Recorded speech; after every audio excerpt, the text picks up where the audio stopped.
ಸ್ನೇಹಿತರೆ, ಎಲ್ಲರಿಗೂ ನಮಸ್ಕಾರ. ಮಾಸ್ಟರ್ ಆಫ್ ಮೈಸೂರು ಅಕಾಡೆಮಿಗೆ ಸ್ವಾಗತ.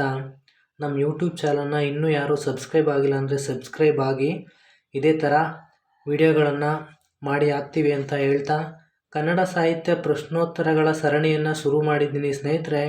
ಇದರ ಅಂಗವಾಗಿ ಮೊದಲನೇ ವಿಡಿಯೋನ ಇವತ್ತು ನೋಡೋಣ. ಈ ವಿಡಿಯೋದಲ್ಲಿ ಬರುವಂತಹ ಪ್ರಶ್ನೆಗಳು ಕನ್ನಡ ಸಾಹಿತ್ಯದಲ್ಲಿ ಪ್ರಮುಖವಾದ ಪ್ರಶ್ನೆಗಳಾಗಿರ್ತವೆ ಸ್ನೇಹಿತರೆ. ಇವುಗಳು ಇಂದಿನ ಪ್ರಶ್ನೆ ಪತ್ರಿಕೆಯಲ್ಲಿ ಬಂದಿರುವಂಥ ಪ್ರಶ್ನೆಗಳು ಕೂಡ ಆಗಿದ್ದು, ಮುಂದೆ ಕೂಡ ಇವು ಬರುವ ಸಂಭಾವ್ಯತೆ ಹೆಚ್ಚಾಗಿರೋದ್ರಿಂದ ಇವುಗಳನ್ನು ಇಲ್ಲಿ ಕೊಡಲಾಗಿದೆ ಸ್ನೇಹಿತರೆ. ಬನ್ನಿ ಹಾಗಾದರೆ ನಮ್ಮ ಕನ್ನಡ ಸಾಹಿತ್ಯ ಪ್ರಶ್ನೋತ್ತರಗಳ ಸರಣಿಯ ಮೊದಲನೇ ಪ್ರಶ್ನೆಯನ್ನು ನೋಡೋದಾದರೆ, ಮೊದಲನೇ ಪ್ರಶ್ನೆ ಹೇಗಿದೆ ಸ್ನೇಹಿತರೆ: ದೇಕಬ್ಬಿಯ ಶಾಸನದಲ್ಲಿ ಉಕ್ತವಾದ ರಾಜ ಯಾರು ಅಂತ ಕೇಳಲಾಗಿದೆ ಸ್ನೇಹಿತರೆ. ಇದಕ್ಕೆ ಸರಿಯಾದ ಉತ್ತರ ಚೋಳ ರಾಜೇಂದ್ರ ದೇವ ಅನ್ನುವಂಥವನು ದೇಕಬ್ಬಿಯ ಶಾಸನದಲ್ಲಿ ಉಕ್ತವಾದ ರಾಜ ಆಗಿರ್ತಾನೆ ಸ್ನೇಹಿತರೆ. ಅಂದರೆ ದೇಕಬ್ಬಿಯ ಶಾಸನದಲ್ಲಿ ಚೋಳ ರಾಜೇಂದ್ರ ದೇವನ ಬಗ್ಗೆ ಉಲ್ಲೇಖ ಇದೆ ಅಂತ ಇದರ ಅರ್ಥ ಸ್ನೇಹಿತರೆ. ಅದೇ ರೀತಿ ಮುಂದುವರೆದು ಎರಡನೇ ಕ್ವಶನ್ ನೋಡೋದಾದರೆ, ಜಿನವಲ್ಲಭನ ತಂದೆಯ ಹೆಸರು ಏನು ಅಂತ ಕೇಳಲಾಗಿದೆ ಸ್ನೇಹಿತರೆ. ಇಲ್ಲಿ ಕೊಟ್ಟಿರುವಂಥ ಆಪ್ಷನಲ್ಲಿ ಸರಿಯಾದ ಉತ್ತರ ಅಂದರೆ ಭೀಮಪ್ಪಯ್ಯ ಸ್ನೇಹಿತರೆ. ಭೀಮಪ್ಪಯ್ಯ ಅನ್ನುವಂಥದ್ದು ಜಿನವಲ್ಲಭನ ತಂದೆಯ ಹೆಸರಾಗಿರುತ್ತೆ ಸ್ನೇಹಿತರೆ. ಅದೇ ರೀತಿ ಮೂರನೇ ಕ್ವಶನ್ನು, ಕರ್ನಾಟಕದಲ್ಲಿ ಸಿಕ್ಕ ಅಶೋಕನ ಶಾಸನಗಳ ಲಿಪಿ ಯಾವುದಾಗಿತ್ತು ಅಂತ ಕೇಳಲಾಗಿದೆ ಸ್ನೇಹಿತರೆ. ಅದಕ್ಕೆ ಸರಿಯಾದ ಉತ್ತರ ಬ್ರಾಹ್ಮಿ ಲಿಪಿ ಸ್ನೇಹಿತರೆ. ಕರ್ನಾಟಕದಲ್ಲಿ ಸಿಕ್ಕ ಅಶೋಕ ಶಾಸನಗಳಲ್ಲಿ ಬ್ರಾಹ್ಮಿ ಲಿಪಿಯನ್ನು ಹೆಚ್ಚಾಗಿ ಬಳಸಿರೋದನ್ನು ನಾವು ನೋಡ್ತೀವಿ ಸ್ನೇಹಿತರೆ. ಮುಂದುವರೆದು ನಾಲ್ಕನೇ ಕ್ವಶನ್ ಸ್ನೇಹಿತರೆ, ಇದು ಚೆನ್ನವೀರ ಕಣವಿಯವರ ಕವನ ಸಂಕಲನ ಅಂತ ಕೊಡಲಾಗಿದೆ ಪ್ರಶ್ನೆ ಸ್ನೇಹಿತರೆ. ಇದಕ್ಕೆ ಸರಿಯಾದ ಉತ್ತರ ಜೀವಧ್ವನಿ ಅನ್ನುವಂಥದ್ದು ಚೆನ್ನವೀರ ಕಣವಿಯವರ ಕವನ ಸಂಕಲನ ಆಗಿರುತ್ತೆ ಸ್ನೇಹಿತರೆ. ಅದೇ ರೀತಿ ಐದನೇ ಕ್ವಶನ್ ನೋಡೋದಾದರೆ, ಮಧುರ ಚೆನ್ನರ ಅನುಭವ ಕುರಿತ ಕೃತಿ ಯಾವುದು ಅಂತ ಪ್ರಶ್ನೆ ಬಂದಿದೆ ಸ್ನೇಹಿತರೆ. ಇದಕ್ಕೆ ಸರಿಯಾದ ಉತ್ತರ ಪೂರ್ವರಂಗ ಅನ್ನುವಂಥದ್ದು ಮಧುರ ಚೆನ್ನರ ಅನುಭವ ಕುರಿತಾದ ಕೃತಿಯಾಗಿದೆ ಸ್ನೇಹಿತರೆ. ಅದೇ ರೀತಿ ಆರನೇ ಕ್ವಶನ್, ಪಂಪನಲ್ಲಿ ಭವ್ಯತೆ ಎಂಬ ಲೇಖನವನ್ನು ಯಾರು ಬರೆದಿದ್ದಾರೆ ಅಂತ ಕೇಳಲಾಗಿದೆ. ಇದಕ್ಕೆ ಸರಿಯಾದ ಉತ್ತರ ಕುವೆಂಪು ಸ್ನೇಹಿತರೆ. ಕುವೆಂಪು ಅವರು ಪಂಪನಲ್ಲಿ ಭವ್ಯತೆ ಅನ್ನುವಂತಹ ಲೇಖನವನ್ನು ಬರೆದಿರುವಂಥ ಕವಿಯಾಗಿರ್ತಾರೆ ಸ್ನೇಹಿತರೆ. ಮುಂದುವರೆದು ಏಳನೇ ಕ್ವಶನ್ ನೋಡೋದಾದರೆ, ಇದು ಹರಿಹರನು ಬರೆದ ಕೃತಿ ಅಂತ ಕೊಡಲಾಗಿದೆ. ಇದರಲ್ಲಿ ಕೊಟ್ಟಿರುವಂಥ ಆಪ್ಷನ್ನಲ್ಲಿ ಸರಿಯಾದ ಉತ್ತರ ಒಂದು ಮುಡಿಗೆಯ ಅಷ್ಟಕ ಆಗಿರುತ್ತೆ. ಇದು ಮುಡಿಗೆಯ ಅಷ್ಟಕ ಅನ್ನುವಂಥದ್ದು ಹರಿಹರನು ಬರೆದಂತಹ ಕೃತಿಯಾಗಿರುತ್ತೆ. ಎಂಟನೇ ಕ್ವಶನ್ ನೋಡೋದಾದರೆ, ದೇವರ ದಾಸಿಮಯ್ಯನು ನೆನೆದಿರುವ ಪ್ರಾಚೀನ ಶರಣ ಯಾರು ಅಂತ ಕೇಳಲಾಗಿದೆ. ಇದಕ್ಕೆ ಸರಿಯಾದ ಉತ್ತರ ಸ್ನೇಹಿತರೆ ಕೆಂಬಾವಿ ಭೋಗಯ್ಯ ಅನ್ನುವಂಥವನು ಪ್ರಾಚೀನ ಶರಣ ಆಗಿರ್ತಾನೆ. ಅದು ದೇವರ ದಾಸಿಮಯ್ಯನ ವಚನಗಳಲ್ಲಿ ಈ ಶರಣನನ್ನು ನೆನೆಯಲಾಗಿದೆ ಸ್ನೇಹಿತರೆ. ಅದೇ ರೀತಿ 9ನೇ ಕ್ವಶನ್, ಹರನೀವ ಕಾಲಕ್ಕೆ ಸಿರಿಯು ಬೆನ್ನಲಿ ಬಕ್ಕು ಎನ್ನುವಂತಹ ಮಾತನ್ನು ಹೇಳಿದವರು ಯಾರು ಅಂತ ಕೇಳಲಾಗಿದೆ. ಇದಕ್ಕೆ ಸರಿಯಾದ ಉತ್ತರ ಬಸವಣ್ಣ ಸ್ನೇಹಿತರೆ. ಹರನೀವ ಕಾಲಕ್ಕೆ ಸಿರಿಯು ಬೆನ್ನಲಿ ಬಕ್ಕು ಎನ್ನುವಂತಹ ಹೇಳಿಕೆ ಬಸವಣ್ಣನವರದಾಗಿರುತ್ತೆ. 10ನೇ ಕ್ವಶನ್, ಒಡ್ಡಾರಾಧನೆಯ ಕಾಲವನ್ನು ಕುರಿತು ಚರ್ಚೆ ಮಾಡಿದ ಮೊದಲ ವಿದ್ವಾಂಸ ಯಾರು ಅಂತ ಕೇಳಲಾಗಿದೆ ಕ್ವಶನ್ನು. ಇದಕ್ಕೆ ಸರಿಯಾದ ಉತ್ತರ ಗೋವಿಂದಪ್ಪಯ್ಯ ಸ್ನೇಹಿತರೆ. ಗೋವಿಂದಪ್ಪಯ್ಯವರು ಒಡ್ಡಾರಾಧನೆಯ ಕಾಲವನ್ನು ಕುರಿತು ಮೊದಲು ಚರ್ಚೆ ಮಾಡಿದಂತಹ ವಿದ್ವಾಂಸರಾಗಿರ್ತಾರೆ ಸ್ನೇಹಿತರೆ. 11ನೇ ಕ್ವಶನ್, ಕವಿರಾಜ ಮಾರ್ಗದಲ್ಲಿ ಉಕ್ತವಾದ ನಾಗಾರ್ಜುನ ಯಾರು ಅಂತ ಕೇಳಲಾಗಿದೆ ಸ್ನೇಹಿತರೆ. ಅವನೇನು ಪದ್ಯ ರಚನೆಕಾರನೋ, ಗದ್ಯ ರಚನೆಕಾರನೋ, ಚಂಪು ರಚನೆಕಾರನೋ ಅಥವಾ ದೇಸಿ ಚಂದೋ ರಚನೆಕಾರನೋ? ಕವಿರಾಜ ಮಾರ್ಗದಲ್ಲಿ ಉಕ್ತವಾದಂತಹ ನಾಗಾರ್ಜುನ, ಕವಿರಾಜ ಮಾರ್ಗದಲ್ಲಿ ಬಂದು ಹೇಳಿರುವಂಥ ನಾಗಾರ್ಜುನ ಯಾರು ಅಂತ ಕೇಳಲಾಗಿದೆ. ಇದಕ್ಕೆ ಸರಿಯಾದ ಉತ್ತರ ಸ್ನೇಹಿತರೆ ಅವನು ಗದ್ಯ ರಚನೆಕಾರ ಆಗಿರ್ತಾನೆ. ಇದೇ ರೀತಿ 12ನೇ ಕ್ವಶನ್ನು, ಇದು ಸ್ವಾತಂತ್ರ್ಯೋತ್ತರ ಭಾರತದ ಸ್ಥಿತಿಯನ್ನು ನಿರೂಪಿಸುವ ಕಾದಂಬರಿ ಅಂತ ಕೇಳಲಾಗಿದೆ. ಇಲ್ಲಿ ಕೊಟ್ಟಿರುವಂಥ ಕಾದಂಬರಿಗಳಲ್ಲಿ ಸ್ವಾತಂತ್ರ್ಯೋತ್ತರ ಭಾರತದ ಪರಿಸ್ಥಿತಿಯನ್ನು ಯಾವ ಕಾದಂಬರಿಯಲ್ಲಿ ನಿರೂಪಿಸಿರ್ತಾರೆ ಅಂತ ಕ್ವಶನ್ ಬಂದಿದೆ ಸ್ನೇಹಿತರೆ. ಇದಕ್ಕೆ ಸರಿಯಾದ ಉತ್ತರ ರಕ್ತತರ್ಪಣ ಸ್ನೇಹಿತರೆ. ಈ ಕಾದಂಬರಿಯಲ್ಲಿ ಸ್ವಾತಂತ್ರ್ಯೋತ್ತರ ಭಾರತದ ಸ್ಥಿತಿಯನ್ನು ಹೇಳಿರ್ತಾರೆ ಕವಿ ಸ್ನೇಹಿತರೆ. ಅದೇ ರೀತಿ ಮುಂದುವರೆದು 13ನೇ ಕ್ವಶನ್ ನೋಡೋದಾದರೆ, ರಾಚನಿಕ ಸಿದ್ಧಾಂತದ ಪ್ರತಿಪಾದಕ ಯಾರು ಅಂತ ಕೇಳಲಾಗಿದೆ. ಇದಕ್ಕೆ ಸರಿಯಾದ ಉತ್ತರ ವಿ.ಜೆ. ಪ್ರಾಪ್ ಅಂತ. ಇವರು ರಾಚನಿಕ ಸಿದ್ಧಾಂತದ ಪ್ರತಿಪಾದಕರಾಗಿರ್ತಾರೆ.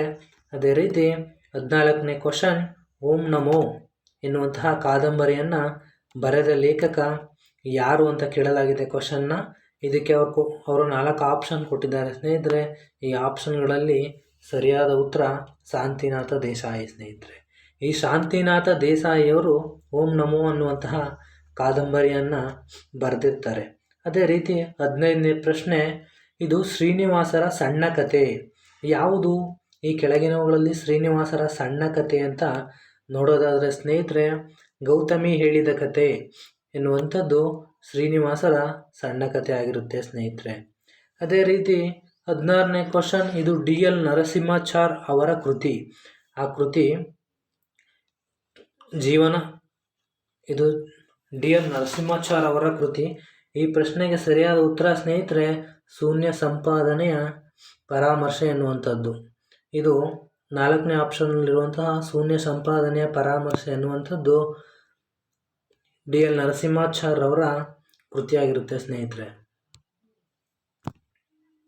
17ನೇ ಪ್ರಶ್ನೆ, ಇದು ಶೇಕ್ಸ್ಪಿಯರ್ರ ಒಥೆಲೋ ನಾಟಕದ ಅನುವಾದ ಅಂತ ಕ್ವಶನ್ ಇದೆ ಸ್ನೇಹಿತರೆ.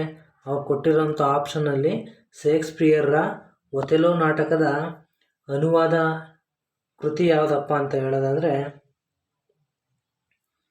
ಪ್ರತಾಪ ರುದ್ರದೇವ ಅನ್ನುವಂಥದ್ದು ಶೇಕ್ಸ್ಪಿಯರ್ರ ಒಥೆಲೋ ನಾಟಕದ ಅನುವಾದ ಆಗಿರುತ್ತೆ ಸ್ನೇಹಿತರೆ. 18ನೇ ಕ್ವಶನ್, ಇದು ಶ್ರೀರಂಗರ ನಾಟಕ ಅಂತ ಇದೆ. ಅವ್ರು ಕೊಟ್ಟಿರೋಂಥ ಆಪ್ಷನ್ನಲ್ಲಿ 18ನೇ ಪ್ರಶ್ನೆಗೆ ಸರಿಯಾದ ಉತ್ತರ ಸ್ನೇಹಿತರೆ ಉದರ ವೈರಾಗ್ಯ ಅನ್ನುವಂಥದ್ದು. ಇದು ಶ್ರೀರಂಗರ ನಾಟಕ ಆಗಿರುತ್ತೆ ಸ್ನೇಹಿತರೆ. ಅದೇ ರೀತಿ ಜಿ.ಎಚ್. ನಾಯಕರ ಈ ಕೃತಿಗೆ ಕರ್ನಾಟಕ ಸಾಹಿತ್ಯ ಅಕಾಡೆಮಿ ಪ್ರಶಸ್ತಿ ದೊರೆತಿದೆ ಅಂತ ಪ್ರಶ್ನೆ ಇದೆ. ಅದಕ್ಕೆ ಸರಿಯಾದ ಉತ್ತರ ನಿರಪೇಕ್ಷ ಅನ್ನುವಂಥದ್ದು ಸರಿಯಾದ ಉತ್ತರ ಆಗಿರುತ್ತೆ ಸ್ನೇಹಿತರೆ. ಅದೇ ರೀತಿ ಮುಂದುವರೆದು 20ನೇ ಕ್ವಶನ್ ನೋಡೋದಾದರೆ, ದಿಂಡಿ ಎನ್ನುವಂತಹ ನಾಟಕವನ್ನು ಬರೆದವರು ಯಾರು ಅಂತ ಪ್ರಶ್ನೆ ಇದೆ. ಇದಕ್ಕೆ ಸರಿಯಾದ ಉತ್ತರ ಚಂದ್ರಕಾಂತ ಕುಸನೂರ ಆಗಿರುತ್ತೆ ಸ್ನೇಹಿತರೆ.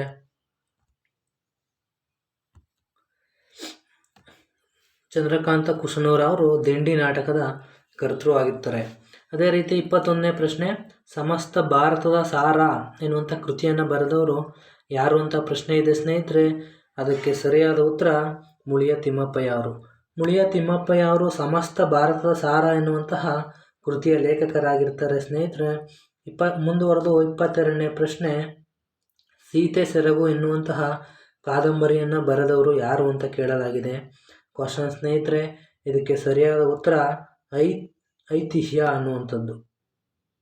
ಇದೊಂದು ಸೀತೆ ಸೆರಗು ಎನ್ನುವಂಥದ್ದು ಏನು ಖಂಡಕಾವ್ಯನ, ಏನು ಕಾದಂಬರಿನ ಅಥವಾ ಕಥನಗೀತೆನ, ಐತಿಹ್ಯನ ಎನ್ನುವಂತಹ ಕ್ವಶನ್ ಬಂದಿದೆ ಸ್ನೇಹಿತರೆ. ಇದಕ್ಕೆ ಸರಿಯಾದ ಉತ್ತರ ಐತಿಹ್ಯ ಅನ್ನುವಂಥದ್ದು. ಆಪ್ಷನ್ 4 ಇದಕ್ಕೆ ಸರಿಯಾದ ಉತ್ತರ ಆಗಿರುತ್ತೆ ಸ್ನೇಹಿತರೆ. ಅದೇ ರೀತಿ ಕಾವ್ಯ ಅನುಕರಣಾತ್ಮಕ ಕಲೆ ಅಂತ ಪ್ರತಿಪಾದನೆ ಮಾಡಿದವರು ಯಾರು ಅಂತ ಪ್ರಶ್ನೆ ಬಂದಿದೆ ಸ್ನೇಹಿತರೆ. ಇದಕ್ಕೆ ಅವರು ಕೊಟ್ಟಿರುವಂತಹ ಆಪ್ಷನ್ಗಳಲ್ಲಿ ಸರಿಯಾದ ಉತ್ತರ ಅಂದರೆ ಸ್ನೇಹಿತರೆ ಅರಿಸ್ಟಾಟಲ್ ಅವರು. ಅರಿಸ್ಟಾಟಲ್ ಅವರು ಕಾವ್ಯ ಅನ್ನುವಂಥದ್ದು ಒಂದು ಅನುಕರಣಾತ್ಮಕ ಕಲೆ ಅಂತ ಪ್ರತಿಪಾದನೆ ಮಾಡಿರ್ತಾರೆ ಸ್ನೇಹಿತರೆ. ಮುಂದುವರೆದು 24ನೇ ಕ್ವಶನ್, ವರ್ಣಕ ಎಂದರೆ ಅಂತ ಕ್ವಶನ್ ಕೊಟ್ಟಿದ್ದಾರೆ ಸ್ನೇಹಿತರೆ. ಅವ್ರು ಕೊಟ್ಟಿರೋಂಥ ಆಪ್ಷನ್ಗಳು ವರ್ಣನಾಮಯ ಕಾವ್ಯ, ವರ್ಣಮಾಲೆ, ದೇಸಿ ಛಂದೋಬಂಧದಲ್ಲಿ ರಚನೆಯಾದ ಕಾವ್ಯ ಪ್ರಕಾರ, ಬಣ್ಣ ಹಾಕುವ ಕಲೆ. ವರ್ಣಕ ಅಂತ ಅಂದರೆ ಏನು ಅಂತ ಹೇಳಬೇಕಾಗಿದೆ ಸ್ನೇಹಿತರೆ. ಇದಕ್ಕೆ ಸರಿಯಾದ ಉತ್ತರ ವರ್ಣಕ ಅಂದರೆ ದೇಸಿ ಛಂದೋಬಂಧದಲ್ಲಿ ರಚನೆಯಾದ ಕಾವ್ಯ ಪ್ರಕಾರ ಅನ್ನುವಂಥದ್ದು ವರ್ಣಕ ಅಂತ ಸೂಚಿತವಾಗಿರುತ್ತೆ ಸ್ನೇಹಿತರೆ. ಅದೇ ರೀತಿ 25ನೇ ಕ್ವಶನ್, ಕೃತಿಗೆ ರಸಮೆ ಸಾರಂ ಎಂದು ಹೇಳಿದ ಲಾಕ್ಷಣಿಕ ಯಾರು ಅಂತ ಕ್ವಶನ್ ರೈಸ್ ಆಗಿದೆ ಸ್ನೇಹಿತರೆ. ಇದಕ್ಕೆ ಸರಿಯಾದ ಉತ್ತರ ಸಾಳ್ವ ಎನ್ನುವಂತಹ ಕವಿ ಕೃತಿಗೆ ರಸಮೆ ಸಾರಂ ಎಂದು ಹೇಳಿ ರಸ ಪ್ರತಿಪಾದನೆಯಲ್ಲಿ ಇದ್ದಾನೆ ಸ್ನೇಹಿತರೆ. ಅದೇ ರೀತಿ 26ನೇ ಕ್ವಶನ್, ರಾಚನಿಕ ವಿಮರ್ಶೆಯ ಹಿನ್ನೆಲೆಯಲ್ಲಿರುವ ರಾಚನಿಕವಾದದ ಚರ್ಚೆಯನ್ನು ಆರಂಭಿಸಿದ ವಿದ್ವಾಂಸ ಯಾರು ಅಂತ ಕೇಳಲಾಗಿದೆ ಸ್ನೇಹಿತರೆ. ಇದಕ್ಕೆ ಸರಿಯಾದ ಉತ್ತರ ಸಸ್ಯೂರ್ ಅನ್ನುವಂಥದ್ದು. ಸಸ್ಯೂರ್ ಅನ್ನುವಂತಹ ವಿದ್ವಾಂಸ ರಾಚನಿಕ ವಿಮರ್ಶೆಯ ಹಿನ್ನೆಲೆಯಲ್ಲಿರುವ ರಾಚನಿಕವಾದದ ಚರ್ಚೆಯನ್ನು ಆರಂಭಿಸಿದ ವಿದ್ವಾಂಸ ಅಂತ ಕರೆಯಲ್ಪಡ್ತಾರೆ ಸ್ನೇಹಿತರೆ. ಅದೇ ರೀತಿ 27ನೇ ಕ್ವಶನ್ ನೋಡೋದಾದರೆ, ಪ್ರಾಯೋಗಿಕ ವಿಮರ್ಶೆಯನ್ನು ರೂಢಿಗೆ ತಂದ ವಿಮರ್ಶಕ ಯಾರು ಎನ್ನುವಂಥದ್ದು 27ನೇ ಕ್ವಶನ್ ಆಗಿರ್ತದೆ ಸ್ನೇಹಿತರೆ. ಈ 27ನೇ ಕ್ವಶನ್ಗೆ ಸರಿಯಾದ ಉತ್ತರ ಐ.ಎ. ರಿಚರ್ಡ್ಸ್ ಅಂತ. ಐ.ಎ. ರಿಚರ್ಡ್ಸ್ ಎನ್ನುವಂತಹ ವಿಮರ್ಶಕ ಪ್ರಾಯೋಗಿಕ ವಿಮರ್ಶೆಯನ್ನು ರೂಢಿಗೆ ತಂದ ವಿಮರ್ಶಕರಾಗಿರ್ತಾರೆ ಸ್ನೇಹಿತರೆ.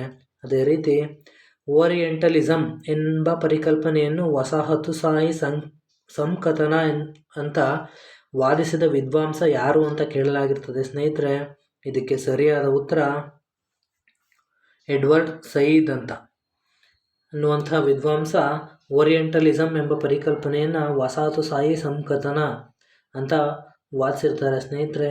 ಮುಂದುವರೆದು 29ನೇ ಕ್ವಶನ್ ನೋಡೋದಾದರೆ, ಫ್ರೆಂಚ್ ತೌಲನಿಕ ಅಧ್ಯಯನ ಮಾದರಿಯಲ್ಲಿ ಪ್ರಮುಖವಾಗಿ ಪರಿಗಣನೆಯಾಗಿರುವ ಅಂಶ ಯಾವುದು ಅಂತ ಕ್ವಶನ್ ಇದೆ ಸ್ನೇಹಿತರೆ. ಇದಕ್ಕೆ ಸರಿಯಾದ ಉತ್ತರ ಪ್ರಭಾವ ಎನ್ನುವಂಥದ್ದು. ಈ ಪ್ರಭಾವವನ್ನು ಫ್ರೆಂಚ್ ತೌಲನಿಕ ಅಧ್ಯಯನ ಮಾದರಿಯಲ್ಲಿ ಪ್ರಮುಖವಾಗಿ ಪರಿಗಣಿಸಿರ್ತಾರೆ ಸ್ನೇಹಿತರೆ. ಅದೇ ರೀತಿ 30ನೇ ಕ್ವಶನ್, ವಿಶ್ವ ಸಾಹಿತ್ಯ ಎಂಬ ಪರಿಕಲ್ಪನೆಯನ್ನು ಭಾರತೀಯ ಸಾಹಿತ್ಯದ ಸಂದರ್ಭದಲ್ಲಿ ರೂಪಿಸಿದವರು ಯಾರು ಅಂತ ಕ್ವಶನ್ ಇದೆ ಸ್ನೇಹಿತರೆ. ಇದಕ್ಕೆ ಸರಿಯಾದ ಉತ್ತರ ರವೀಂದ್ರನಾಥ ಠಾಗೂರ್ ಅವರು ಸ್ನೇಹಿತರೆ. ಆಪ್ಷನ್ 2 ರವೀಂದ್ರನಾಥ ಠಾಗೂರ್ ಅವರು ವಿಶ್ವ ಸಾಹಿತ್ಯ ಎನ್ನುವಂತಹ ಪರಿಕಲ್ಪನೆಯನ್ನು ಭಾರತೀಯ ಸಾಹಿತ್ಯದ ಸಂದರ್ಭದಲ್ಲಿ ರೂಪಿಸಿದ ಕವಿಯಾಗಿರ್ತಾರೆ ಸ್ನೇಹಿತರೆ. ಅದೇ ರೀತಿ 31ನೇ ಕ್ವಶನ್ ನೋಡೋದಾದರೆ, ಆರಂಭಿಕ ಹಂತದ ಕನ್ನಡ ಕಾದಂಬರಿಗಳಲ್ಲಿ ಅತ್ಯಂತ ಹೆಚ್ಚು ಅನುವಾದಗಳು ಯಾವ ಭಾಷೆಯಿಂದ ಆಗಿವೆ ಎನ್ನುವಂತಹ ಕ್ವಶನ್ ಬಂದಿದೆ ಸ್ನೇಹಿತರೆ. ಇದಕ್ಕೆ ಸರಿಯಾದ ಉತ್ತರ ಬಂಗಾಳಿ ಭಾಷೆ ಸ್ನೇಹಿತರೆ.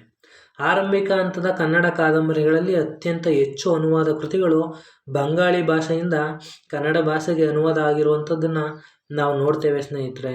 ಮುಂದುವರೆದು 32ನೇ ಕ್ವಶನ್ನು, ಎಣ್ಣೆ, ಅಭ್ಯಾಸ ಈ ಪದಗಳಲ್ಲಿ ಕಾಲಾಂತರದಲ್ಲಿ ನಡೆದ ಅರ್ಥ ವ್ಯತ್ಯಾಸದ ಬಗ್ಗೆ ಅರ್ಥ ವ್ಯತ್ಯಾಸವು ಏನಂತ ಕರೀತಾರೆ ಅಂತ ಹೇಳಲಾಗಿದೆ ಸ್ನೇಹಿತರೆ.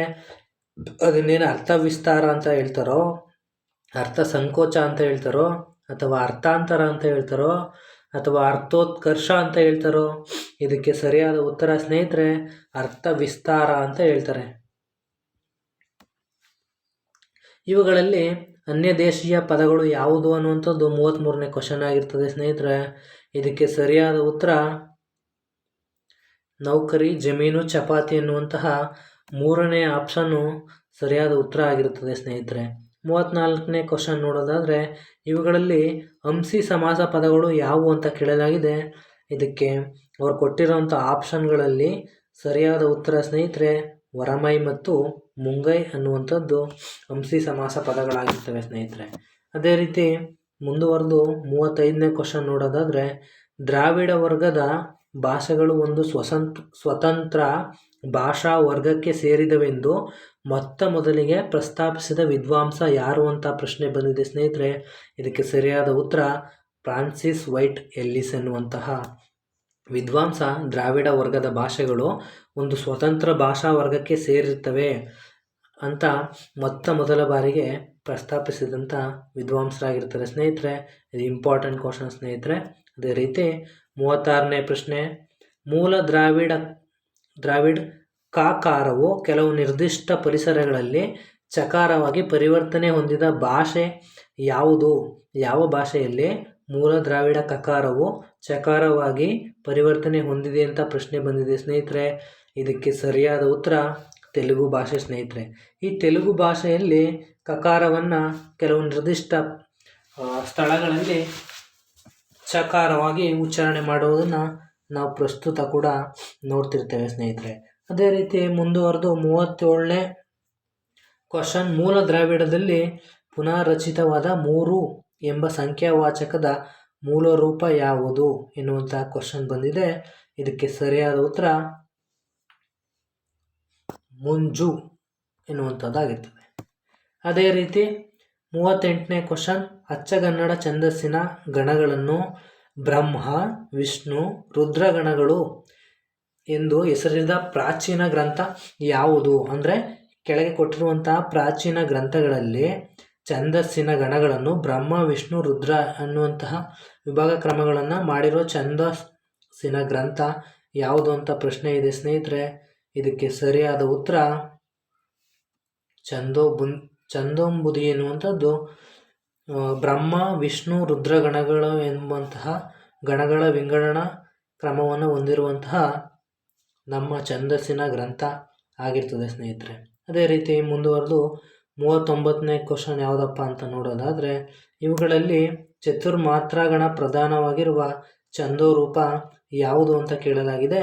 ಅವ್ರು ಕೊಟ್ಟಿರುವಂಥ ಆಪ್ಷನ್ಗಳಲ್ಲಿ ಸರಿಯಾದ ಉತ್ತರ ಸ್ನೇಹಿತರೆ ಕಂದ ಅನ್ನುವಂಥದ್ದು ಚತುರ್ಮಾತ್ರಾ ಗಣಗಳಲ್ಲಿ ಪ್ರಧಾನವಾಗಿರುವ ಛಂದೋರೂಪ ಆಗಿರುತ್ತೆ ಸ್ನೇಹಿತರೆ.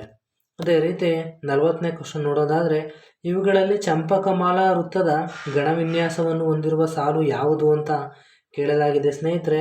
ಆದ್ದರಿಂದ ನಾವು ಈ ಸಾಲುಗಳನ್ನು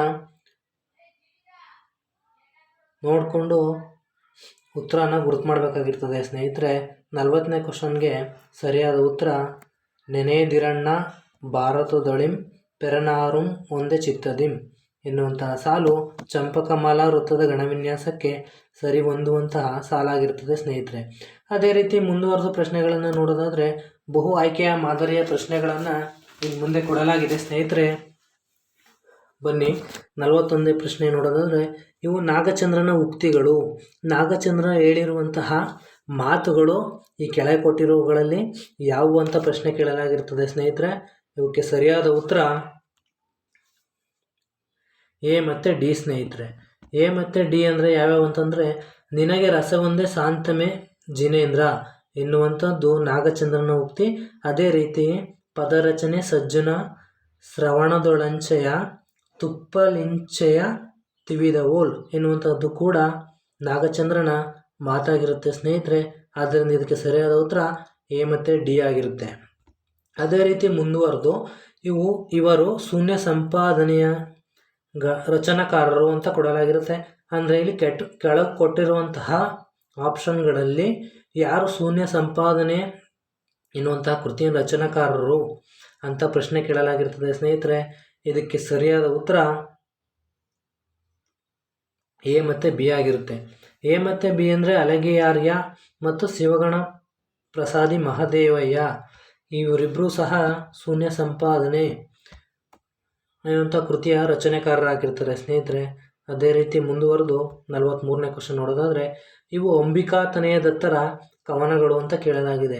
ಇಲ್ಲಿ ಕೊಟ್ಟಿರುವಂಥ ಕವನಗಳಲ್ಲಿ ಅಂಬಿಕಾತನಯ ದತ್ತರ ಕವನಗಳು ಯಾವುವು ಅಂತ ನಾವು ಹೇಳಬೇಕಾಗಿರುತ್ತೆ ಸ್ನೇಹಿತರೆ. ಇವಾಗ ಇವರ ಕೊಟ್ಟಿರುವಂಥ ಕವನಗಳಲ್ಲಿ ಅಂಬಿಕಾತನಯ ದತ್ತರ ಕವನಗಳು ಎ ಮತ್ತು ಡಿ.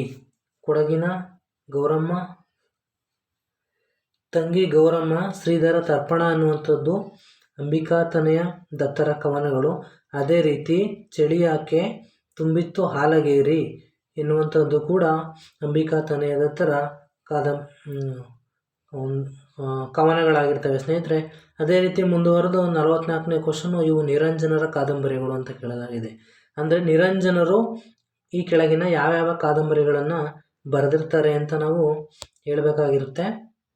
ಇದಕ್ಕೆ ಸರಿಯಾದ ಉತ್ತರ ಸ್ನೇಹಿತರೆ ರಂಗಮ್ಮನ ವಟಾರ ಅನ್ನುವಂಥದ್ದು ನಿರಂಜನರ ಒಂದು ಕಾದಂಬರಿ ಸ್ನೇಹಿತರೆ. ಅದೇ ರೀತಿ ಸ್ವಾಮಿ ಅಪರಾಂಪರ ಇದು ಕೂಡ ನಿರಂಜನರ ಕಾದಂಬರಿ ಆಗಿರುತ್ತೆ. ಆದ್ದರಿಂದ ಇದಕ್ಕೆ ಸರಿಯಾದ ಉತ್ತರ 2 ಸ್ನೇಹಿತರೆ. 45ನೇ ಕ್ವಶನ್, ಇವು ಚದುರಂಗರು ಬರೆದ ಸಣ್ಣ ಕಥೆಗಳು ಅಂತ ಕೇಳಲಾಗಿದೆ. ಚದುರಂಗರು ಯಾವ್ಯಾವ ಸಣ್ಣ ಕಥೆಗಳನ್ನು ಈ ಕೆಳಗೆ ಕೊಟ್ಟಿರೋಗಳಲ್ಲಿ ಬರೆದಿರ್ತಾರೆ ಅಂತ ನಾವು ಗುರುತಿಸ್ಬೇಕಾಗಿರುತ್ತೆ. ಅದಕ್ಕೆ ಸರಿಯಾದ ಉತ್ತರ ಸ್ನೇಹಿತರೆ, ಒಂದು ಶವದ ಮನೆ, ಇನ್ನೊಂದು ಸ್ವಪ್ನ ಸುಂದರಿ. ಇವೆರಡೂ ಸಹ ಚದುರಂಗರು ಬರೆದಂತಹ ಸಣ್ಣ ಕಥೆಗಳಾಗಿರ್ತವೆ. ಆದ್ದರಿಂದ ಎ ಮತ್ತು ಸಿ ಸರಿಯಾದ ಉತ್ತರ ಸ್ನೇಹಿತರೆ. ಆಪ್ಷನ್ 3 ಇದಕ್ಕೆ ಸರಿಯಾಗುತ್ತೆ. ಅದೇ ರೀತಿ ಮುಂದುವರೆದು 46ನೇ ಕ್ವಶನ್ ನೋಡೋದಾದರೆ, ಇವು ಅಸಂಗತ ನಾಟಕಗಳು ಅಂತ ಹೇಳಲಾಗಿರುತ್ತೆ. ಇಲ್ಲಿ ಕೊಟ್ಟಿರೋಂಥ ನಾಟಕಗಳಲ್ಲಿ ಅಸಂಗತ ನಾಟಕಗಳು ಯಾವುವು ಅಂತ ನಾವು ಗುರುತಿಸ್ಬೇಕಾಗಿರುತ್ತೆ ಸ್ನೇಹಿತರೆ. ಇವುಗಳಿಗೆ ಸರಿಯಾದ ಉತ್ತರ ನೋಡೋದಾದರೆ ಚಾಳೇಶ ಅನ್ನುವಂಥದ್ದು ಒಂದು ಅಸಂಗತ ನಾಟಕ. ಅದೇ ರೀತಿ ಟಿಂಗರ ಬುಡ್ಡಣ್ಣ ಅನ್ನುವಂಥದ್ದು ಕೂಡ ಒಂದು ಅಸಂಗತ ನಾಟಕವಾಗಿರುತ್ತದೆ. ಆದ್ದರಿಂದ ಇದಕ್ಕೆ ಸರಿಯಾದ ಉತ್ತರ ಒಂದಾಗಿರುತ್ತದೆ ಸ್ನೇಹಿತರೆ. ಬಿ ಮತ್ತು ಸಿ ಇದಕ್ಕೆ ಸರಿಯಾಗಿರೋ ನಾಟಕ. ಚಾಳೇಶ ಮತ್ತು ಟಿಂಗರ ಬುಡ್ಡಣ್ಣ ಎನ್ನುವಂತಹವು ಅಸಂಗತ ನಾಟಕಗಳಾಗಿರ್ತವೆ ಇಲ್ಲಿ ಕೊಟ್ಟಿರೋರಲ್ಲಿ ಸ್ನೇಹಿತರೆ. ಅದೇ ರೀತಿ ಮುಂದುವರೆದು ಇವರು ರೀತಿ ಪ್ರಸ್ಥಾನದ ಪ್ರಮುಖ ಲಾಕ್ಷಣಿಕರು ಅಂತ ಹೇಳಲಾಗಿದೆ. ಕೊಟ್ಟಿರುವಂತಹ ಭಾಮಹ, ವಾಮನ, ದಂಡಿ, ಕುಂತಕ ಇವರುಗಳಲ್ಲಿ ರೀತಿ ಪ್ರಸ್ಥಾನವನ್ನು ಪ್ರಮುಖವಾಗಿ ಪ್ರತಿಪಾದಿಸಿದ ಲಾಕ್ಷಣಿಕರು ಯಾರು ಅಂತ ಕ್ವಶನ್ ಬಂದಿದೆ ಸ್ನೇಹಿತರೆ. ಇದಕ್ಕೆ ಸರಿಯಾದ ಉತ್ತರ ವಾಮನ ಮತ್ತು ಕುಂತಕ ಸ್ನೇಹಿತರೆ. ವಾಮನ ಮತ್ತು ಕುಂತಕ ಇವರು ರೀತಿ ಪ್ರಸ್ಥಾನದ ಪ್ರಮುಖ ಲಾಕ್ಷಣಿಕರಾಗಿರ್ತಾರೆ. ಆದ್ದರಿಂದ ಇದಕ್ಕೆ ಸರಿಯಾದ ಉತ್ತರ 3 ಆಗಿರುತ್ತೆ ಸ್ನೇಹಿತರೆ. ಅದೇ ರೀತಿ ಇವು ಗ್ರೀಕ್ ಪರಂಪರೆಯ ಕಾವ್ಯ ಚಿಂತನೆಗಳು ಅಂತ ಕೇಳಲಾಗಿದೆ. ಈ ಕೆಳಗೆ ಕೊಟ್ಟಿರುವಂತಹ ಇವು ಕಾವ್ಯ ಚಿಂತನೆಗಳು ಗ್ರೀಕ್ ಪರಂಪರೆಯಲ್ಲಿ ಯಾವ ಇವೆ ಅಂತ ನಾವು ಗುರುತಿಸಬೇಕಾಗಿರುತ್ತೆ. ಇದಕ್ಕೆ ಸರಿಯಾದ ಉತ್ತರ ಅನುಕರಣೆ ಮತ್ತು ಕೆಥಾರ್ಸಿಸ್ ಸ್ನೇಹಿತರೆ. ಅನುಕರಣೆ ಮತ್ತು ಕೆಥಾರ್ಸಿಸ್ ಇವುಗಳು ಗ್ರೀಕ್ ಪರಂಪರೆಯ ಕಾವ್ಯ ಚಿಂತನೆಗಳಲ್ಲಿ ಬರುವಂತಹ ಪ್ರಮುಖ ಅಂಶಗಳಾಗಿರ್ತವೆ. ಅದೇ ರೀತಿ 49ನೇ ಕ್ವಶನ್ ನೋಡೋದಾದರೆ, ಇವುಗಳಲ್ಲಿ ಭಾಷಾಂತರ ಸ್ವೀಕರಣಗಳು ಯಾವುವು ಅಂತ ಕೇಳಲಾಗಿದೆ. ಕೆಳಗೆ ಕೊಟ್ಟಿರುವಂತಹ ಕೆಲವು ಪದಗಳಲ್ಲಿ ಭಾಷಾಂತರ ಸ್ವೀಕರಣಗಳನ್ನು ನಾವು ಗುರುತಿಸಬೇಕಾಗಿರುತ್ತೆ ಸ್ನೇಹಿತರೆ. ಅದಕ್ಕೆ ಅವರು 1, 2, 3, 4 ಆಪ್ಷನ್ಗಳನ್ನ ಕೊಟ್ಟಿದ್ದಾರೆ. ಇದರಲ್ಲಿ ಸರಿಯಾದ ಉತ್ತರ ಬಿ ಮತ್ತು ಡಿ ಸ್ನೇಹಿತರೆ. ಬಿ ವಿಧಿಬಿಂದು, ಬೆಂಕಿಪಟ್ಟಣ ಎನ್ನುವಂತಹದ್ದು ಮತ್ತು ಶೀತಲ ಸಮರ ಮತ್ತು ಕ್ಷಕಿರಣ ಎನ್ನುವಂತಹ ಪದಗಳು ಭಾಷಾಂತರ ಸ್ವೀಕರಣಗಳಾಗಿರ್ತವೆ. ಇವು ನಮ್ಮ ಭಾಷೆಯ ಪದಗಳಾಗಿರೋದಿಲ್ಲ ಸ್ನೇಹಿತರೆ. ಇದು ಮುಂದುವರೆದು 50ನೇ ಕ್ವಶನ್ ನೋಡೋದಾದರೆ, ಇವು ಮಧ್ಯ ದ್ರಾವಿಡ ಭಾಷೆಗಳು ಅಂತ ಕೇಳಲಾಗಿದೆ. ಕೆಳಗೆ ಕೊಟ್ಟಿರುವಂಥ ಭಾಷೆಗಳಲ್ಲಿ ಮಧ್ಯ ದ್ರಾವಿಡ ಭಾಷೆಗಳು ಯಾವುವು ಅಂತ ಗುರುತಿಸಬೇಕಾಗಿರುತ್ತೆ. ಇದಕ್ಕೆ ಸರಿಯಾದ ಉತ್ತರ ಎ ಮತ್ತು ಡಿ ಆಗಿರುತ್ತೆ ಸ್ನೇಹಿತರೆ. ಅಂದರೆ ಪರ್ಜಿ, ಕೊಲಾಮಿ ಮತ್ತು ಕುವಿ ಎನ್ನುವಂತಹ ಭಾಷೆಗಳು ಮಧ್ಯ ದ್ರಾವಿಡ ಭಾಷಾ ವರ್ಗಗಳ ಗುಂಪಿಗೆ ಸೇರುವಂತಹ ಭಾಷೆಗಳಾಗಿರ್ತವೆ ಸ್ನೇಹಿತರೆ. ಅದೇ ರೀತಿ 51ನೇ ಪ್ರಶ್ನೆ, ಇವು ಹೇಳಿಕೆಯ ವಿವರಣೆ ಆಧಾರಿತ ಆಯ್ಕೆಯ ಮಾದರಿ ಪ್ರಶ್ನೆಗಳಾಗಿರ್ತವೆ ಸ್ನೇಹಿತರೆ. ಹೇಳಿಕೆ ಈ ರೀತಿ ಇದೆ: ನಿಸ್ಸಾರಮಪ್ಪ ಭೋಗದೊಳ್ ಸಿಲ್ಕಿ, ಅಮೇಧ್ಯದೊಳ್ ಕ್ರೀಡಿಸುವ, ಚಾಳಕಂಬೋಲ್ ಕಾಲಮಂ ಬರಿದೆ ಕಳೆದಂ ಎನ್ನುವಂತಹ ಹೇಳಿಕೆ ಕೊಡಲಾಗಿದೆ ಸ್ನೇಹಿತರೆ. ಅದೇ ರೀತಿ ಅದಕ್ಕೆ ವಿವರಣೆಯಾಗಿ, ಅರ್ಥವಿಲ್ಲದ ವಸ್ತುವಿನಲ್ಲಿ ಸಂಪೂರ್ಣ ಮುಳುಗಿ ಸುಖವನ್ನು ಕಾಣುವ ಕ್ರಿಯೆಯನ್ನು ವಿವರಿಸುವ ಉಪಮೆ ಇಲ್ಲಿದೆ ಅಂತ ವಿವರಣೆ ಕೊಡಲಾಗಿದೆ. ಇದಕ್ಕೆ ಅವರು ಹೇಳಿಕೆ ಸರಿ, ವಿವರಣೆ ತಪ್ಪು, ಹೇಳಿಕೆ ತಪ್ಪು, ವಿವರಣೆ ಸರಿ ಎನ್ನುವಂತಹ 4 ಆಪ್ಷನ್ಗಳನ್ನು ಕೊಟ್ಟಿದ್ದಾರೆ. ಇದರಲ್ಲಿ ಹೇಳಿಕೆ ಸರಿಯಾ, ಅದಕ್ಕೆ ವಿವರಣೆ ಹೇಳಿಕೆಗೆ ತಕ್ಕವಾಗಿದೆಯಾ ಇಲ್ವಾ ಅನ್ನುವಂಥದ್ದನ್ನು ನಾವು ಗುರುತಿಸಬೇಕಾಗಿರುತ್ತೆ ಸ್ನೇಹಿತರೆ. ಇದಕ್ಕೆ ಸರಿಯಾದ ಉತ್ತರ ಹೇಳಿಕೆ ಸರಿ, ವಿವರಣೆ ತಪ್ಪು. ಏಕೆಂದರೆ ಇಲ್ಲಿ ಹೇಳಿರುವಂತಹ ಹೇಳಿಕೆಗೂ ವಿವರಣೆಗೂ ಹೊಂದಾಣಿಕೆ ಆಗ್ತಾ ಇಲ್ಲ ಸ್ನೇಹಿತರೆ. ಆದ್ದರಿಂದ ಹೇಳಿಕೆ ಸರಿಯಾಗಿದೆ, ವಿವರಣೆ ತಪ್ಪು ಅನ್ನುವಂತಹ ಉತ್ತರವನ್ನು ನಾವು ಈ ಪ್ರಶ್ನೆಗೆ ಗುರುತಿಸಬೇಕಾಗಿರುತ್ತೆ ಸ್ನೇಹಿತರೆ. ಅದೇ ರೀತಿ 52ನೇ ಪ್ರಶ್ನೆಯ ಹೇಳಿಕೆ ನೋಡೋದಾದರೆ, ಎದೆಯ ದನಿ ಧರ್ಮನಿಧಿ, ಕರ್ತವ್ಯ ವದುವೆ ವಿಧಿ, ನಂಬದನು ಅದನ್ನುಳಿದು ಋಷಿಯು ಬೇರಿಲ್ಲ ಎನ್ನುವಂತಹ ಹೇಳಿಕೆಯನ್ನು ಕೊಡಲಾಗಿದೆ. ಇದಕ್ಕೆ ವಿವರಣೆ ನೀಡಿರುವಂತಹದ್ದು ಸ್ನೇಹಿತರೆ, ನಮ್ಮ ಒಳಮನಸ್ಸಿನಿಂದ ವಧುವಿಗೆ ನಮ್ಮ ಕರ್ತವ್ಯವನ್ನು ತೋರಿಸುವುದು ಸರಿ, ಅದನ್ನು ಬಿಟ್ಟು ಸಂತನ ಮಾತು ಕೇಳಬಾರದು ಎನ್ನುವಂತಹ ವಿವರಣೆಯನ್ನು ಕೊಡಲಾಗಿದೆ ಸ್ನೇಹಿತರೆ. ಇದಕ್ಕೆ ಸರಿಯಾದ ಉತ್ತರ ಅಂದರೆ ಹೇಳಿಕೆ ಸರಿ ಮತ್ತು ವಿವರಣೆ ತಪ್ಪು ಸ್ನೇಹಿತರೆ. ಈ ಪ್ರಶ್ನೆಗೂ ಸಹ ಹೇಳಿಕೆಗೆ ತಕ್ಕ ವಿವರಣೆ ನೀಡಲಾಗಿರೋದಿಲ್ಲ ಸ್ನೇಹಿತರೆ. ಆದ್ದರಿಂದ ಹೇಳಿಕೆ ಸರಿ, ವಿವರಣೆ ತಪ್ಪು ಎನ್ನುವಂತಹ ಉತ್ತರನ ನಾವು ಗುರುತಿಸಬೇಕಾಗಿರುತ್ತೆ. ಅದೇ ರೀತಿ 53ನೇ ಪ್ರಶ್ನೆ ಹೇಳಿಕೆ ಈ ರೀತಿ ಇದೆ: ಕೈಗೆ ಬಂದ ತುತ್ತು ಬಾಯಿಗೆ ಬರಲಿಲ್ಲ. ಇದರ ವಿವರಣೆ ಹೀಗಿದೆ ಸ್ನೇಹಿತರೆ: ತಾನು ಮಾಡಿದ್ದು ಫಲ ನೀಡಲಿಲ್ಲ ಎನ್ನುವಂತಹ ವಿವರಣೆಯನ್ನು ನೀಡಲಾಗಿದೆ.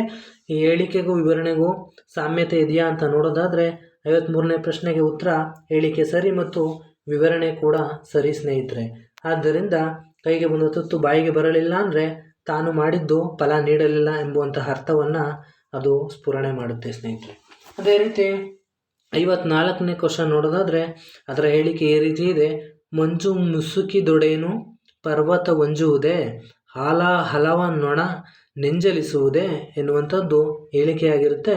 ಅದಕ್ಕೆ ಅವರು ಕೊಟ್ಟಿರುವಂಥ ವಿವರಣೆ ಈ ರೀತಿ ಇದೆ ಸ್ನೇಹಿತರೆ: ದೃಢ ಮನಸ್ಸಿನವರು ಯಾವುದಕ್ಕೂ ಹೆದರಲಾರರು, ಸಲ್ಲದ್ದನ್ನು ಬಯಸಲಾರರು ಎನ್ನುವಂತಹ ವಿವರಣೆಯನ್ನು ಕೊಡಲಾಗಿದೆ. ಇದಕ್ಕೆ ಸರಿಯಾದ ಹೇಳಿಕೆ ಸರಿ ಮತ್ತು ವಿವರಣೆ ಸರಿ. ಈ ಆಯ್ಕೆ ಸರಿಯಾಗಿರುತ್ತೆ ಸ್ನೇಹಿತರೆ. ಮಂಜು ಮುಸುಕಿದೊಡೇನು ಪರ್ವತ ಹೊಂಜುವುದೇ, ಹಾಲ ಹಲವ ನೊಣ ನೆಂಜಲಿಸುವುದೇ ಅಂದರೆ ಅನ್ನೋ ಹೇಳಿಕೆಯ ವಿವರಣೆ ದೃಢ ಮನಸ್ಸಿನವರು ಯಾವುದಕ್ಕೂ ಹೆದರಲಾರರು, ಸಲ್ಲದ್ದನ್ನು ಬಯಸಲಾರರು ಎನ್ನುವಂತಹ ವಿವರಣೆ ಆಗಿರುತ್ತೆ. ಅದೇ ರೀತಿ 55ನೇ ಕ್ವಶನ್ನ ಹೇಳಿಕೆ ಈ ರೀತಿ ಇದೆ: ಆ ರಸಂಗಳ ಅಭಿನಯಿಪನೊಳಂ ಸಭ್ಯರೊಳಂ ರಸೋತ್ಪತ್ತಿಯಕ್ಕುಂ. ಇದರ ವಿವರಣೆ ಈ ರೀತಿ ಇದೆ: ನಟರು ಅಭಿನಯಿಸಿದಾಗ ಸಹೃದಯರಲ್ಲಿ ರಸೋತ್ಪತ್ತಿ ಉಂಟಾಗುತ್ತದೆ ಎನ್ನುವಂತಹ ವಿವರಣೆಯನ್ನು ನೀಡಲಾಗಿದೆ. ಇದಕ್ಕೆ ಸರಿಯಾದ ಉತ್ತರ ಹೇಳಿಕೆ ಸರಿ ಮತ್ತು ವಿವರಣೆ ತಪ್ಪಾಗಿರುತ್ತೆ ಸ್ನೇಹಿತರೆ. ಇದರಲ್ಲಿ ಹೇಳಿಕೆ ಮತ್ತು ವಿವರಣೆಗೆ ಸಾಮ್ಯತೆ ಕಂಡು ಬರೋದಿಲ್ಲ ಸ್ನೇಹಿತರೆ. ಅದೇ ರೀತಿ ಮುಂದುವರೆದು 56ನೇ ಪ್ರಶ್ನೆ ನೋಡೋದಾದರೆ ಇದು ಬಹು ಆಯ್ಕೆ ಮಾದರಿಯ ಪ್ರಶ್ನೆ ಆಗಿರುತ್ತೆ ಸ್ನೇಹಿತರೆ. ಇದರಲ್ಲಿ ಒಂದು ಸೈಡಲ್ಲಿ ಕೊಟ್ಟಿರುವಂತಹ ವಿಷಯಕ್ಕೂ ಮತ್ತೊಂದು ಸೈಡಲ್ಲಿ ಕೊಡುವಂಥ ವಿಷಯಕ್ಕೂ ನಾವು ಜೋಡಣೆ ಮಾಡಬೇಕಾಗಿರುತ್ತೆ. ಇದರಲ್ಲಿ 56ನೇ ಕ್ವಶನ್ಗೆ ಬಸವಪ್ಪ ಶಾಸ್ತ್ರಿ, ಮುದ್ದಣ್ಣ, ಲಕ್ಷ್ಮೀಶ, ಚಾಮರಣ ಎಂಬುವಂತಹ ABCD ಮಾದರಿಗಳನ್ನು ಕೊಡಲಾಗಿದೆ. ಅವುಗಳ ಮುಂಭಾಗದಲ್ಲಿ ಅವಕ್ಕೆ ಸರಿ ಹೊಂದುವಂತಹ ವಿವರಣೆಗಳು ಯಾವ್ಯಾವು ಅಂತ ನಾವು ಗುರುತಿಸಬೇಕಾಗಿರುತ್ತೆ ಸ್ನೇಹಿತರೆ. ಇದರಲ್ಲಿ ಸರಿಯಾದ ಉತ್ತರ ಬಸವಪ್ಪ ಶಾಸ್ತ್ರಿಗೆ ಪ್ರಿಯವದೆ ಸ್ನೇಹಿತರೆ.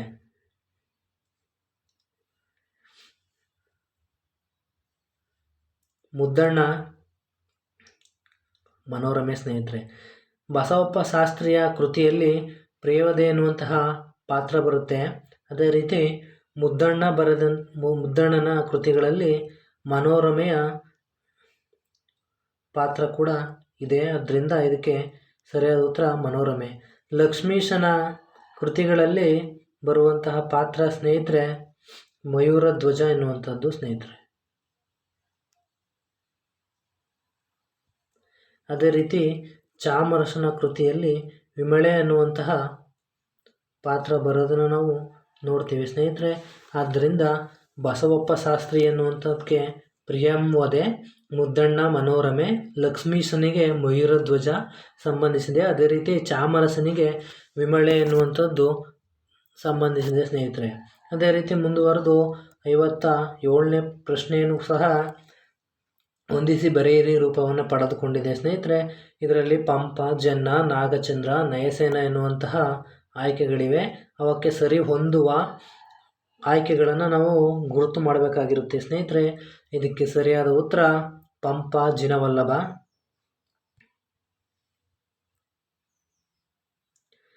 ಜನ್ನ, ಸುಮನೋಬಾಣ, ನಾಗಚಂದ್ರ, ಅಭಿನವ ಪಂಪ, ನಯಸೇನ, ಮಿಸುಕದ ಸಕ್ಕದ. ಇದು ಸರಿಯಾದ ಆಯ್ಕೆಯಾಗಿರುತ್ತೆ ಸ್ನೇಹಿತರೆ. ಪಂಪನಿಗೆ ಜಿನವಲ್ಲಭ ಸಂಬಂಧವನ್ನು ಹೊಂದಿದರೆ ಜನ್ನನಿ ಸುಮನೋಬಾಣ ಅವರ ಮಗನಾಗಿರ್ತಾನೆ. ಅದೇ ರೀತಿ ನಾಗಚಂದ್ರನನ್ನು ಅಭಿನವ ಪಂಪ ಅಂತ ಕರೀತಾರೆ. ನಯಸೇನನಿಗೆ ಮಿಸುಗದ ಸಕ್ಕದ ಎನ್ನುವಂಥರೊಂದಿಗೆ ಸಂಬಂಧ ಇರುತ್ತೆ ಸ್ನೇಹಿತರೆ. ಆದ್ದರಿಂದ ಸರಿಯಾದ ಆಪ್ಷನ್ ಎ, ಆಪ್ಷನ್ 1 ಆಗಿರುತ್ತೆ. ಅದೇ ರೀತಿ ಮುಂದುವರೆದು ಬೆಟ್ಟದ ಜೀವ 58ನೇ ಕ್ವಶನ್ನಲ್ಲಿ ಬೆಟ್ಟದ ಜೀವ, ಮಾಡಿದುಂಡ ಮಹಾರಾಯ, ಭಾರತೀಪುರ, ಚಿಕ್ಕವೀರ ರಾಜೇಂದ್ರ ಎನ್ನುವಂತಹ ಆಯ್ಕೆಗಳಿವೆ ಎನ್ನುವಂತಹ ಇದನ್ನು ಕೊಟ್ಟು ಇವಕ್ಕೆ ಸರಿ ಹೊಂದುವಂತಹ ಹೊಂದಿಸಿ ಬರೆಯಿರಿ ಭಾಗವನ್ನು ನೀಡಲಾಗಿದೆ. ಬೆಟ್ಟದ ಜೀವದಲ್ಲಿ ಬರುವಂತಹ ಪಾತ್ರ ಯಾವುದಪ್ಪ ಅಂತ ನೋಡೋದಾದರೆ ಇದಕ್ಕೆ ಸರಿಯಾದ ಉತ್ತರ ಗೋಪಾಲಯ್ಯ ಅನ್ನುವಂಥದ್ದು. ಬೆಟ್ಟದ ಜೀವದಲ್ಲಿ ಗೋಪಾಲಯ್ಯನ ಪಾತ್ರ ಇದ್ದರೆ, ಅದೇ ರೀತಿ ಮಾಡಿದುಂಡು ಮಹಾರಾಯದಲ್ಲಿ ಸದಾಶಿವ ದೀಕ್ಷಿತನ ಪಾತ್ರ ಇದೆ ಸ್ನೇಹಿತರೆ. ಅದೇ ರೀತಿ ಭಾರತೀಪುರ ಎನ್ನುವಂತಹ ಕಾದಂಬರಿಯಲ್ಲಿ ಜಗನ್ನಾಥನ ಪಾತ್ರ ಇದ್ದರೆ, ಚಿಕ್ಕವೀರ ರಾಜೇಂದ್ರ ಕೃತಿಯಲ್ಲಿ ಭಗವತಿಯ ಬಗ್ಗೆ ಉಲ್ಲೇಖ ಇದೆ ಸ್ನೇಹಿತರೆ. ಆದ್ದರಿಂದ ಇದಕ್ಕೆ ಸರಿಯಾದ ಉತ್ತರ ಆಪ್ಷನ್ 2, ಬೆಟ್ಟದ ಜೀವದಲ್ಲಿ ಗೋಪಾಲಯ್ಯ, ಮಾಡಿದುಂಡ ಮಹಾರಾಯ ಸದಾಶಿವ ದೀಕ್ಷಿತ, ಭಾರತೀಪುರ ಜಗನ್ನಾಥ, ಚಿಕ್ಕವೀರ ರಾಜೇಂದ್ರ ಭಗವತಿ ಎನ್ನುವಂಥ ಆಯ್ಕೆ ಸರಿಯಾಗಿರುತ್ತೆ ಸ್ನೇಹಿತರೆ. ಅದೇ ರೀತಿ ಮುಂದುವರೆದ 59ನೇ ಕ್ವಶನ್ ಸಹ ಇದೇ ರೀತಿ ಹೊಂದಿಸಿ ಬರೆಯಿರಿ ರೂಪದಲ್ಲಿರುತ್ತೆ. ಬಸವಪ್ಪ ಶಾಸ್ತ್ರಿ, ಶ್ರೀಕಂಠೇಗೌಡ, ಕೈಲಾಸಂ, ಶ್ರೀರಂಗ ಎನ್ನುವಂಥ ಆಯ್ಕೆ ನೀಡಲಾಗಿದೆ. ಬಸವಪ್ಪ ಶಾಸ್ತ್ರಿ ಸರಿ ಹೊಂದುವಂಥ ಆಯ್ಕೆ ವಿಕ್ರಮೋರ್ವಶೀಯಂ ಎನ್ನುವಂಥದ್ದು ಅವರ ನಾಟಕ. ಶ್ರೀಕಂಠೇಗೌಡರ ನಾಟಕ ಯಾವುದು ಅಂತ ನೋಡೋದಾದರೆ ಪ್ರಮೀಳಾರ್ಜುನೀಯಂ ಎನ್ನುವಂಥದ್ದು ಶ್ರೀಕಂಠೇಗೌಡರ ನಾಟಕ ಆಗಿರುತ್ತೆ. ಅದೇ ರೀತಿ ಕೈಲಾಸಂ ಅವ್ರದ್ದು ಹೋಮ್ ರೂಲು ಎನ್ನುವಂಥ ನಾಟಕ ಇರುತ್ತೆ ಸ್ನೇಹಿತರೆ. ಕೈಲಾಸಂ ಅವ್ರದ್ದು ಹೋಮ್ ರೂಲು, ಶ್ರೀರಂಗ ಅವ್ರದ್ದು ಪ್ರಪಂಚ ಪಾಣಿಪತ್ತು ಎನ್ನುವಂಥ ನಾಟಕ ಆಗಿರುತ್ತೆ. ಇದರಿಂದ ಸರಿಯಾದ ಆಯ್ಕೆ 1 ಆಗಿರುತ್ತೆ ಸ್ನೇಹಿತರೆ. ಬಸವಪ್ಪ ಶಾಸ್ತ್ರಿ ವಿಕ್ರಮೋರ್ವಶೀಯಂ, ಶ್ರೀಕಂಠೇಗೌಡ ಪ್ರಮೀಳಾ ಅರ್ಜುನೀಯಂ, ಕೈಲಾಸಂ ಹೋಮ್ ರೂಲು, ಶ್ರೀರಂಗ ಪ್ರಪಂಚ ಪಾಣಿಪತ್ತು ಎನ್ನುವಂಥ ನಾಟಕಗಳನ್ನು ರಚಿಸಿದ ಕವಿಗಳಾಗಿರ್ತವೆ. ಇವುಗಳು ಅವರ ಕೃತಿಗಳಾಗಿರ್ತವೆ ಸ್ನೇಹಿತರೆ. ಅದೇ ರೀತಿ 60ನೇ ಕ್ವಶನ್ ನೋಡೋದಾದರೆ ದಿ ಮಾರ್ಫಾಲಜಿ ಆಫ್ ಫಾಕ್ಟೈಲ್ ಎನ್ನುವಂತಹ ಕೃತಿ, ಮತ್ತು ಸೈನ್ಸ್ ಆಫ್ ಫಾಲ್ಕ್ಲೋರ್ ಎನ್ನುವಂತಹ ಕೃತಿ, ಫಾಲ್ಕ್ಲೋರ್ ಆ್ಯಂಡ್ ಫಾಲ್ಕ್ ಲೈಫ್ ಎನ್ನುವಂತಹ ಕೃತಿ, ಸ್ಟ್ಯಾಂಡರ್ಡ್ ಆ್ಯಂಡ್ ಡಿಕ್ಷನರಿ ಎನ್ನುವಂಥ ಕೃತಿ. ಇವುಗಳ ಲೇಖಕರು ಯಾರು ಅನ್ನುವಂಥದ್ದನ್ನು ಹೊಂದಿಸಿ ಬರೆಯಬೇಕಾಗಿರುತ್ತೆ. ಇದಕ್ಕೆ ಸರಿಯಾದ ಉತ್ತರ ಸ್ನೇಹಿತರೆ ಆಪ್ಷನ್ 3, ಅಂದರೆ ದಿ ಮಾರ್ಫಾಲಜಿ ಆಫ್ ಫಾಲ್ಕ್ಟೇಲ್ ಎನ್ನುವಂಥ ಕೃತಿಯ ರಚನೆಕಾರ ವಿ.ಜೆ. ಪ್ರಾಪ್ ಅನ್ನುವಂಥವ್ರು ಸ್ನೇಹಿತರೆ. ಅದೇ ರೀತಿ ಸೈನ್ಸ್ ಆ್ಯಂಡ್ ಫಾಲ್ಕ್ಲೇರ್ ಎನ್ನುವಂತಹ ಕೃತಿಯ ಲೇಖಕರು ಲೋರಿ ಹ್ಯಾಂಕೋ ಅನ್ನುವಂಥವರು ಆಗಿರ್ತಾರೆ ಸ್ನೇಹಿತರೆ. ಅದೇ ರೀತಿ ಫಾಲ್ಕ್ಲೋರ್ ಆ್ಯಂಡ್ ಫಾಲ್ಕ್ ಲೈಫ್ ಎನ್ನುವಂತಹ ಕೃತಿ ರಿಚರ್ಡ್ ಎಂ ಆರ್ಸ್ನರ್ ಎನ್ನುವಂಥವರು ರಚನೆ ಮಾಡಿರ್ತಾರೆ ಸ್ನೇಹಿತರೆ. ಅದೇ ರೀತಿ standard and dictionary of folklore mythology and legend ಎನ್ನುವಂತಹ ಕೃತಿಯನ್ನು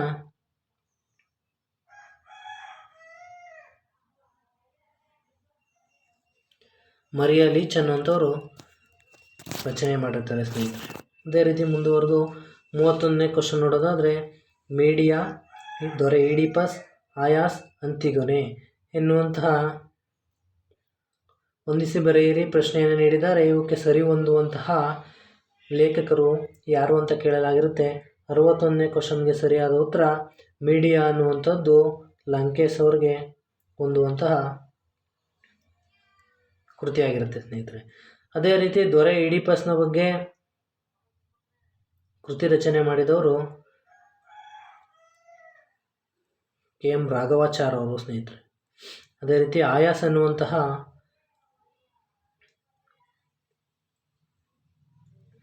ಕೃತಿಯನ್ನು ಸುಜನ ಅವರು ರಚನೆ ಮಾಡಿರ್ತಾರೆ.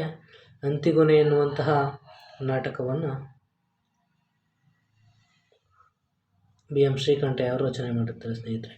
ಇದಕ್ಕೆ ಸರಿಯಾದ ಉತ್ತರ ಮೀಡಿಯಾ ಅನ್ನುವಂಥದ್ದು ಲಂಕೇಶ್, ದೊರೆ ಈಡಿಪಸ್ ಅನ್ನುವಂಥದ್ದು ಕಾವ್ಯಂ ರಾಘವಾಚಾರ್, ಆಯಾಸ ಅನ್ನುವಂಥದ್ದು ಸುಜನ, ಅಂತಿಗೊನೆ ಅನ್ನುವಂಥದ್ದು BM ಶ್ರೀಕಂಠಯ್ಯ ಅವರ ಕೃತಿಗಳಾಗಿರ್ತವೆ ಸ್ನೇಹಿತರೆ. ಈ ರೀತಿ ಇದನ್ನು ಹೊಂದಿಸಿ ಬರೆಯಬೇಕಾಗಿರುತ್ತೆ.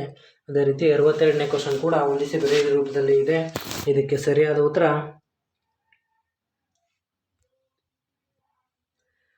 ಮಾನಸಿಕ ದೂರವನ್ನು ಎಡ್ವರ್ಡ್ ಬುಲ್ಲೋ ಅವರು ಹೇಳಿರ್ತಾರೆ.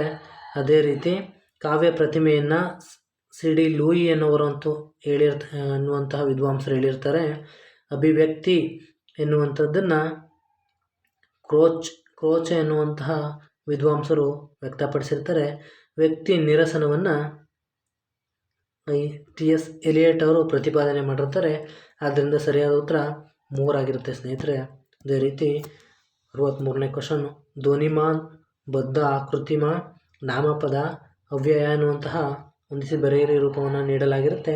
ಇದಕ್ಕೆ ಸರಿಯಾದ ಉತ್ತರ ಸ್ನೇಹಿತರೆ 3ನೇದಾಗಿರುತ್ತೆ. ಧ್ವನಿಮ ಅನ್ನುವಂಥದ್ದು ನ ಆಗಿರುತ್ತೆ ಸ್ನೇಹಿತರೆ. ಬದ್ಧ ಆಕೃತಿಮಕ್ಕೆ ಒಳ್ಳೆಯ ಉದಾಹರಣೆ ಅಂದರೆ 6 ಇಂದ ಎನ್ನುವಂಥದ್ದು ಬದ್ಧ ಆಕೃತಿಮಕ್ಕೆ ಉತ್ತಮ ಉದಾಹರಣೆ ಆಗಿರುತ್ತೆ. ನಾಮಪದಕ್ಕೆ ಉತ್ತಮ ಉದಾಹರಣೆ ಹೇಳೋದಾದರೆ ಮಳೆ ಮತ್ತು ಬೆಳೆ ಎನ್ನುವಂಥದ್ದು ಸ್ನೇಹಿತರೆ. ಅದೇ ರೀತಿ ಅವ್ಯಯಕ್ಕೆ ಉತ್ತಮ ಉದಾಹರಣೆ ಮತ್ತು ತನಕ ಅನ್ನುವಂಥದ್ದಾಗಿರುತ್ತೆ. ಆದ್ದರಿಂದ ಆಪ್ಷನ್ 3 ಇದಕ್ಕೆ ಸರಿಯಾದ ಉತ್ತರ ಆಗಿರುತ್ತೆ ಸ್ನೇಹಿತರೆ. ಅದೇ ರೀತಿ 64ನೇ ಕ್ವಶನ್ ನೋಡೋದಾದರೆ